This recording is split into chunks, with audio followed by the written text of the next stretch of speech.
What up, you lab rats? This is episode number 48, and we're talking with Kimanzi Constable, and we're in Maui. Stay tuned.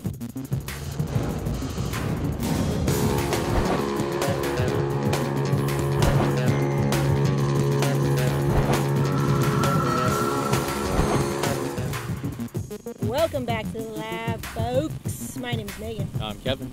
Let's get in the lab in Maui. So this is our special Maui episode, and we just had the privilege, the honor, and the pleasure of interviewing Kimanzi Constable, who lives here on the island of Maui. And that was really fun, wasn't it? Yeah, that was pretty inspiring, what he told us and how they're making a living now in Maui. Yeah, incredible story, and many, many stories under his belt that are very transformative, and it goes to show the power of good writing, and that skill should not be forgotten, even amongst, you know, all the video and the podcasting and the video podcasting, all that kind of good stuff.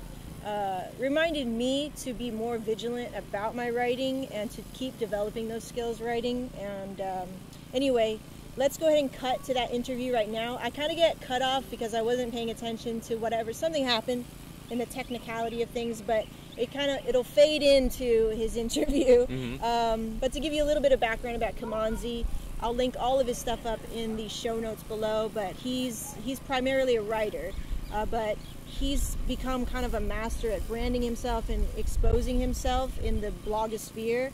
And he's really taken advantage of becoming a freelancer, a consultant, a coach, a speaker, a podcaster, a writer, a blogger. What else? What else does he do? And everything dealing with online business. Yeah, he really went full force into that. And it's kind of a short interview because we're not using all of our regular equipment, so we had to kind of deal with that. But let's cut into that interview right now, where you're going to see his story. So enjoy. So it'll fade into. And so that's all I ever thought I would do. But then in 2011.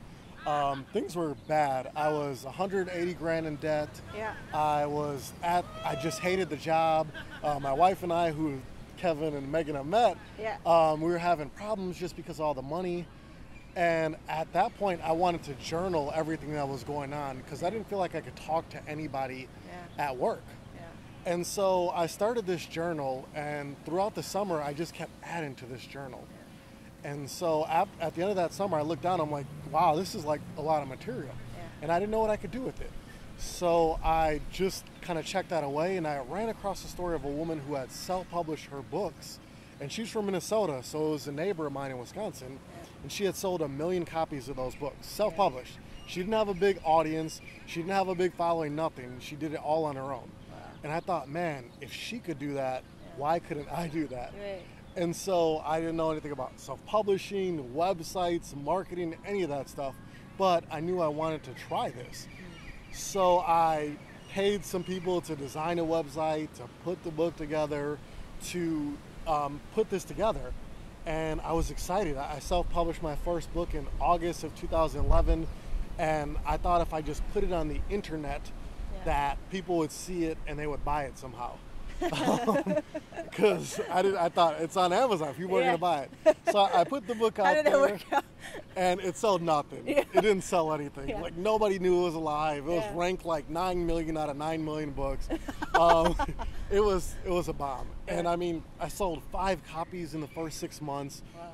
And I was depressed. And I'm like, this internet stuff is stupid. I'm like, I'm just going to go back to the blue-collared world, and I'm going to do that. And it was really a group of friends who were like, hey man, just figure this thing out. You haven't figured this out yet. And so I started becoming a student of all this. And in 2012, beginning part of that year, I just started researching. I'm like, man, how do I get exposure? Yeah. How do I get people to see this book? Right. And that year, I wrote a lot, like a whole lot. I wrote 80 articles that year. And 50 of those got featured on different blogs, guest posting. Okay. So I was on Michael Hyatt and Jeff Goins and John Acuff and Dan Miller, like really, really big sites in my industry. Yeah. And that brought a lot of traffic, and podcasting was just becoming popular. Right. And in 2012, I was on over 80 podcasts. Wow. So I was kind of out there in a big way, and that brought 500,000 visitors to my website. Right. and a few people started buying the books. They bought the books, they told others, and before I knew it, the sales added up. Okay. And that year I had sold 45,000 books. I self-published a second book, and both books that sold 45,000 copies. Just getting all this exposure and people coming and buying the books. And at the end of 2012, between that, I started traveling and doing some speaking, and I got to go some really cool places and started doing coaching. I was able to quit the bread job. 2013, I started doing this full-time, writing, speaking, and coaching, and it was rough. Like that first month, I didn't make anything, like zero, and I was panicking. But second month came around, made a little bit of money. Third month came around, made a little bit more money. I mean, you freelance, so you know, it's kind of a crapshoot sometimes. Right. So I spent 2013 really building this, and the business did well that year. 2014 rolls around, and I want to step it up even more. And so that's when I thought, if I could write for some of these bigger names, why can't I write for some of these bigger websites? So that year I reached out to websites like the Huffington Post and Entrepreneur Magazine and Business Insider. I mean, 2014 I even wrote for NBC News and like a lot of really big places. And the business grew even more. And so the kind of the third component of all this was moving out here to Maui. We had come out here in 2010. We had stayed at the Maui Lu, which you talked about. Nice. And we had fallen in love. We were right on the ocean. We could hear all this. And we're like, we gotta retire there someday. We went back home. We forgot about Maui. And 2012, April of 2012, my father died at 54. And he was a young man. And the one thing that he had said before he died was, stop living a life of regret. Whatever your dreams are, go make those happen. So 2012, we're like, okay, let's do this. Let's make this move to Maui. This is our dream. And it took 2 years because of selling our stuff and saving up enough money, and living here is not cheap at all. Finding a place here was really hard. So it took longer than we thought, but in April of 2014, we finally made the move here. And so now that's where we're here now, and we're loving life. Goodness gracious, what an incredible story. That is so awesome. So the books then was what kind of put you on the map. Books put me on the map. All right, how many books is that? I saw like 3 or 4. 2 books. The second book got picked up by a publisher. And so we reworked that, and that came out as a published book in May of 2013. And that book has gone on. It's now a Publishers Weekly, iBooks, Amazon #1 bestseller in 10 categories. It's done incredibly well. And then the third book is called Stop Chasing Influencers, which I co-wrote with Jared Easley. And we just signed a book deal for that, and that will be out later this year. Oh man, so much good stuff happening. So what do you think is behind this kind of rise to where you are? Would you say you're successful now, or you're established now? What would you say? I would definitely say I'm successful where I want to be in my life. Gotcha. So I live where I want to live. This is my home. Great family. Income is good, and I get to do what I love for a living. Right. And what do you think got you to there? Was it like there were those moments, those bouts, right, of depression, or like nobody's buying my shit, or like what's going on? So what happened? What pulled you through? Really what pulled me through was just wanting it, purely wanting it. It was the hustle. Knowing that I need to get exposure, and so writing my butt off. Knowing that I need to get exposure, so doing all those podcasts. And some of them were small, some were really big. But just getting out there and doing the 1s and the 2s and the 3s just to get exposure. Honestly, more than anything, it was knowing that I didn't want to die with regret like my father did. The things that he said the last 2 weeks of his life were, man, I wish I was a paramedic. I wish I was there for you and your brother when you were younger, because he wasn't. I wish I was good to your mother. He had so much regrets. And I knew that I didn't want to die that way. So that's the motivators. I didn't want to die with regrets. I wanted to live the kind of life that I want to live. And if I die, I want to know that I died doing what I wanted to do. Awesome, man. That's so awesome. So what's going on right now? What's currently under? You said you were writing a lot today. Is that all you're doing? What's in the what's kind of like in the go-to everyday scheme of Kimanzi? Well, yeah, it's a lot of writing. I write every day, at least 1,000 words a day. Most of the time, it's 3,000 words. So I'm writing my 4th book. which is called The 7 Choices You Regret at the End of Your Life. So I'm writing that. Yep. Jared and I are getting ready to launch this thing, and I mean we're gonna push it big. We want this to be New York Times bestseller. Cool, man. So we got some really big plans for that. Yeah. I just booked a bunch of speaking for the rest of this year. Cool. And I'll be doing a lot of traveling coming up here, and it's a lot of traveling going from Maui to everywhere else that I gotta go. So, how are you keeping up with that? It's not easy. Yeah. Because I used to love going in airplanes. Yeah. But when you're on these long flights, it's like, I cannot do it. Even coming over here, we're like 5 hours. Yeah. Please. You know, I had gold status with Delta, so they'll always bump me to first class. Nice. Which helps, but it's still just like a lot of time on airplanes. I need to go private, like get my own jet. Like that would make it actually fun. But so doing a lot of that, and then I do a lot of coaching. I do a lot of interviews. Okay. And I help people. Yeah, basically. So, B, did you want to get in here and ask some questions? Maybe ask some questions for Kimanzi? I know he was curious about how you moved over here and how that's working out for you, and I read that it's this kind of minimalistic look that you now have on life. How has that impacted your writing, say, right? Oh yeah. Coming from Milwaukee, where it's like cold as hell, and then coming here.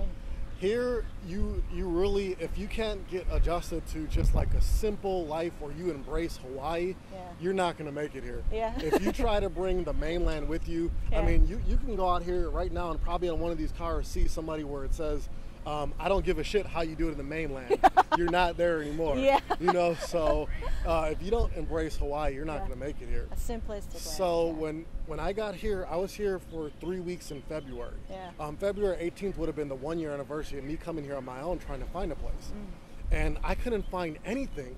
Like every place that I went to had 30 or 40 other people trying to get the same place. Right. To rent a place here, the competition is brutal. Really? And so 2 days before I was going to leave, like I was depressed. I'm like, I'm going home without a place. And a place that I had seen, and it was a great place, and it was $1,300 a month. Yeah. And this woman had 30 or 40 people calling her a day because the rent is so low. I had given up on it, and the person that was supposed to rent it, he didn't have the money for it. So she called me and she's like, if you can get down here, the place is yours. Really? And like, I literally had to hitchhike to get down here. Wow. Like, seriously, and you've probably seen that a lot, right? A lot of hitchhikers. Some of them, yeah. Yeah. So it's so different. Yeah. It is different. But I had to hitchhike to get to the place because I didn't have a car, and we got this place for $1,300 a month. Wow. 3-bedroom, 2 baths, great place, about a mile from the ocean. That's great. And so that experience just really taught me what it means and what you should focus on. And so for me, that it's impacted my writing a lot.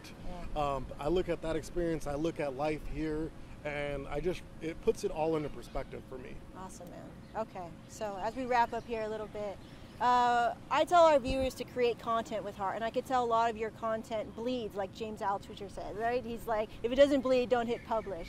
And so I could tell from your writing, it's super raw, super honest, and it really gets down in the deep, like emotional wise. So what would you like to say to our viewers and how you create content with heart? Yeah, I'd like to say that we only get like a snapshot of each other's lives on Facebook and our blogs and our podcasts. It's a small chat. And what we like to do is, we want to put our best foot forward. We want everybody to think life is cool. I want you to see me at this beach and think, whoa, like this dude's living an amazing life. But then, that's not reality. It's not all smooth sailing.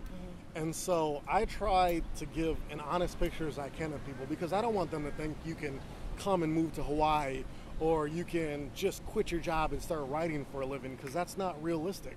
I want you to see the full picture. So when I put something out there, I want it to be as honest as possible.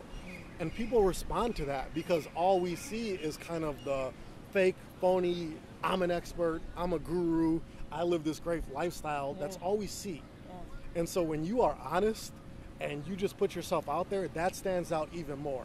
And that's what people respond to, and that's what they connect with. So as much as you don't want to share some of those struggles. I mean, I wrote a post the other day called I'm a high school dropout. I saw that. That's hard to write about. That's hard to I was admit. shocked. I was like, what? Yes, it's hard. This published writer, That's the post that got the most interaction of anything that I've ever written. Wow. And that's what people responded to. And that's what people reached out and said, I'm right where you are. Help me. And that's the kind of stuff that I want to put out there, because I want to reach out to those people and I want to help them. And more than anything, I want those people to know that it's possible for them. If you've gone through it, if you've gone through what I've gone through, I want you to know it's possible for you. It's damn straight, man. Damn straight. Well, thank you so much, Kimanzi, for coming on the show. I really appreciate it. Yeah, I thanks really for having appreciate it. me. That was such a. I'm pumped up just talking to you, man. And we got to give a shout out to Jared Easley. Yes, Jared, man, you are the man for introducing me to such an awesome guy. And go ahead and check out Kimanzi's links. I'll link them all below. There's a shit ton of stuff to check out, and it's all really good read stuff, guys. Good stuff. So keep creating content with heart, and we'll catch you back in the main show, because I'm going to link back to. Okay, we'll see you. Okay, guys, so I hope you guys enjoyed that with Kimanzi. Super exciting. We chatted a little bit afterward. He's going to show us around a little bit more here in Kihei. And yeah, what were your impressions? You said you really liked his story. It was inspiring. It was very relatable, and how like I started out and how what you're currently experiencing right now.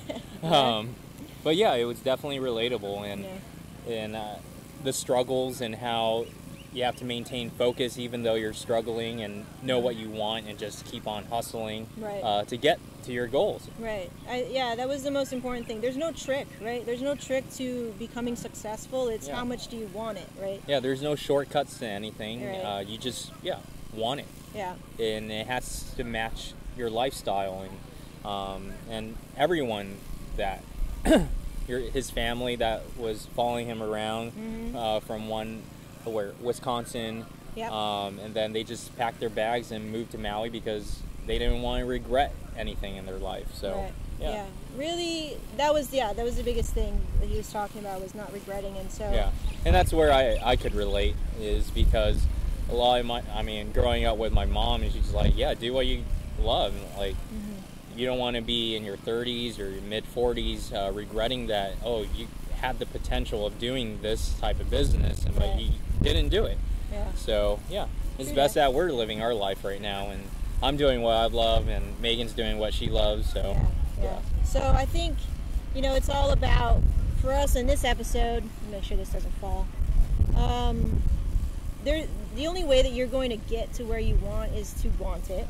Right, and to create a shortcut and how to get there faster, because everybody's trying to go, how do I get there faster, right? That's why people consume our content. We're going to give them some kind of tool or insight or shortcut to what they want, which is, for us, it's creating content and creating better content, right? Creating content with heart. But there is no shortcut. Yeah, to create content with heart, just remember what Kimanzi said, and what you probably picked up, is to have fun with it. Yeah. So have fun of what you're doing, be honest, and your true self will kind of come out into your work. Yeah, really, really insightful, and it's gonna be cool to kind of hang out with somebody like him. Once again, I'm like invigorated to do what I love to do, and sometimes when you labor at something that you love, it can get to you, right? Yeah. Like there are moments in photography, I'm sure, where you're like, another wedding or another email or another whatever, but then you get reinvigorated again once you find your inspiration, or you surround yourself with people, more importantly, who love also what you do. Yeah. And you need positive feedback. You need genuine feedback. You need community. Yeah. Community. So exactly. So yeah, that was cool. So let's talk a little bit about Maui and how we've been kind of getting along, and we've had a really nice time to relax. Yeah, very nice. Very nice time. We're less going places than just being in the place that we were at. Yeah. So that was kind of a nice little change, because sometimes when you're young, I think you want to go do stuff. And that was 2 years ago. Yeah. So. But then when you actually kind of get older, and maybe because we already been here more than once, it was more just about being in the moment and relaxing and just kind of being present. And I think we're experiencing that more. I feel like my anxiety is like way down. Yeah. I'm having less like of those like little anxiety attacks in the car and stuff like that. So I feel very relaxed, and I'm pretty relaxed. Yeah, we're having a good time. Yeah. So yeah. Well, What's next for us? We're already back from Maui when this airs. So, what's next for us? Wendy. What's next for us is that tax is over and I'm happy. Yeah, tax and is over for us. Like I said in the previous how many episodes ago, that I'll be attending WPPI starting Monday, March 1st. Right. And you'll be looking forward to some podcasts in San Diego. Yeah, podcast San Diego. Yeah. And I asked Kimanzi about speaking and stuff like that, and he gave me a lot of good insight, which I'll happily share with you guys in the Lab Rat Dailies. Okay, so good things. We're gonna sign off now, and once again, my name is Megan. And I'm Kevin. Reminding you to get in the lab. Peace Shaka. out. That's good. Yeah. Okay. Cool.